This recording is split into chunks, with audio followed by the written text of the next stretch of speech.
Praise the Lord. കൊലോസ്യർക്ക് എഴുതിയ ലേഖനം 3-ാം അധ്യായം 1 മുതൽ 25 വരെയുള്ള തിരുവചനങ്ങൾ. ആകയാൽ നിങ്ങൾ ക്രിസ്തുവിനോട് കൂടെ ഉയർത്തെഴുന്നേറ്റിരിക്കുന്നു എങ്കിൽ ക്രിസ്തു ദൈവത്തിൻ്റെ വലത്തുഭാഗത്തിരിക്കുന്നിടമായ ഉയരത്തിലുള്ളത് അന്വേഷിപ്പീൻ. ഭൂമിയിലുള്ളതല്ല, ഉയരത്തിലുള്ളതന്നെ ചിന്തിപ്പീൻ. നിങ്ങൾ മരിച്ചു, നിങ്ങളുടെ ജീവൻ ക്രിസ്തുവിനോടുകൂടെ ദൈവത്തിൽ മറഞ്ഞിരിക്കുന്നു. നമ്മുടെ ജീവനായ ക്രിസ്തു വെളിപ്പെടുമ്പോൾ നിങ്ങളും അവനോടുകൂടെ തേജസ്സിൽ വെളിപ്പെടും. ആകയാൽ ദുർനടപ്പ്, അശുദ്ധി, അധീരാഗം, ദുർമോഹം, വിഗ്രഹാരാധനയായ അത്യാഗ്രഹം, ഇങ്ങനെ ഭൂമിയിലുള്ള നിങ്ങളുടെ അവയവങ്ങളെ മരിപ്പിപ്പീൻ. ഈ വക നിമിത്തം ദൈവകോപം അനുസരണം കെട്ടവരുടെ മേൽ വരുന്നു. അവയിൽ ജീവിക്കുന്ന കാലം നിങ്ങൾ മുമ്പേ അവയിൽ നടന്നു പോന്നു. ഇപ്പോഴോ നിങ്ങളും കോപം, ക്രോധം, ഈർഷ്യ, വായിൽ നിന്ന് വരുന്ന ദൂഷണം, ദുർഭാഷണം ഇവയൊക്കെയും വിട്ടുകളവീൻ. അന്യോന്യം ഭോഷ്ക് പറയരുത്. നിങ്ങൾ പഴയ മനുഷ്യനെ അവൻ്റെ പ്രവൃത്തികളോടുകൂടെ ഉരിഞ്ഞു കളഞ്ഞ് തൻ്റെ സൃഷ്ടിച്ചവൻ്റെ നിയമപ്രകാരം പരിജ്ഞാനത്തിനായി പുതുക്കം പ്രാപിക്കുന്ന പുതിയ മനുഷ്യനെ ധരിച്ചിരിക്കുന്നുവല്ലോ.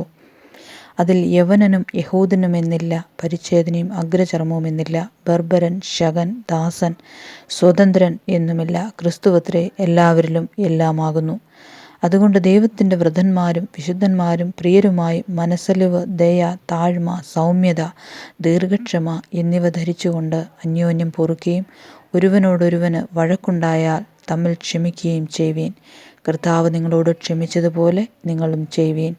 എല്ലാറ്റിനും മീതെ സമ്പൂർണ്ണയുടെ ബന്ധമായ സ്നേഹം ധരിപ്പീൻ. ക്രിസ്തുവിൻ്റെ സമാധാനം നിങ്ങളുടെ ഹൃദയങ്ങളിൽ വാഴട്ടെ.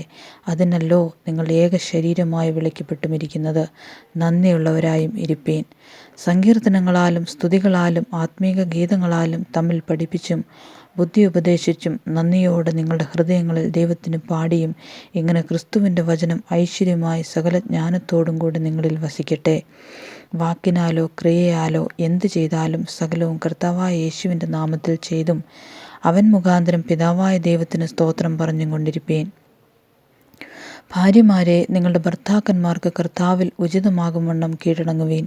ഭർത്താക്കന്മാരെ, നിങ്ങളുടെ ഭാര്യമാരെ സ്നേഹിപ്പീൻ, അവരോട് കയ്പായിരിക്കുകയും അരുത്. മക്കളെ, നിങ്ങളുടെ അമ്മയപ്പന്മാരെ സകലത്തിലും അനുസരിപ്പീൻ, അത് കർത്താവിൻ്റെ ശിഷ്യന്മാരിൽ കണ്ടാൽ പ്രസാദകരമല്ലോ. പിതാക്കന്മാരെ, നിങ്ങളുടെ മക്കൾ അധീരപ്പെടാതിരിക്കേണ്ടതിന് അവരെ കോപിപ്പിക്കരുത്. ദാസന്മാരെ, ജഡപ്രകാരമുള്ള യജമാനന്മാരെ സകലത്തിലും അനുസരിപ്പീൻ, മനുഷ്യരെ പ്രസാദിപ്പിക്കുന്നവരെ പോലെ ദൃഷ്ടിസേവകളല്ല, കർത്താവിനെ ഭയപ്പെട്ടുകൊണ്ട് ഹൃദയത്തിൻ്റെ ഏകാഗ്രതയോടെ അത്രേ അനുസരിക്കേണ്ടത്. നിങ്ങൾ ചെയ്യുന്നതൊക്കെയും മനുഷ്യർക്കെന്നല്ല, കർത്താവിനെന്ന പോലെ മനസ്സോടെ ചെയ്യുവീൻ. അവകാശമെന്ന് പ്രതിഫലം കർത്താവ് തരും എന്നറിഞ്ഞ് കർത്താവായ ക്രിസ്തുവിനെ സേവിപ്പീൻ. അവകാശമെന്ന് പ്രതിഫലം കർത്താവ് തരും എന്നറിഞ്ഞ് കർത്താവായ ക്രിസ്തുവിനെ സേവിപ്പീൻ. അന്യായം ചെയ്യുന്നവൻ താൻ ചെയ്ത അന്യായത്തിനൊത്തത് പ്രാപിക്കും, മുഖപക്ഷമില്ല. ആമേൻ.